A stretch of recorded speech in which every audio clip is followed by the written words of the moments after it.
È un momento storico per il Veneto perché questa sera con 38 voti a favore il Consiglio regionale presieduto dal presidente Zaia ha votato sì al referendum consultivo sull'autonomia del Veneto. Così ha commentato a caldo lo stesso Zaia. Con o senza Election Day, senza nessuna gentile concessione da parte del governo, abbiamo votato e approvato la norma che ci consente di farlo da soli, senza elemosinare a Roma.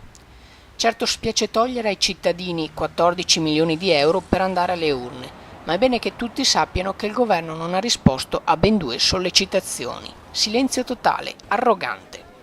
Ma sono certo che sono soldi ben spesi, quando strapperemo a Roma competenze, poteri e risorse per consentire a un popolo che ha l'autonomia nel DNA, nella sua identità, di autodeterminarsi nelle proprie scelte, di guardare in faccia al proprio destino e al proprio futuro, smettendola di essere considerata quella vacca facile da mungere per coprire i buchi di chi sa sprecare.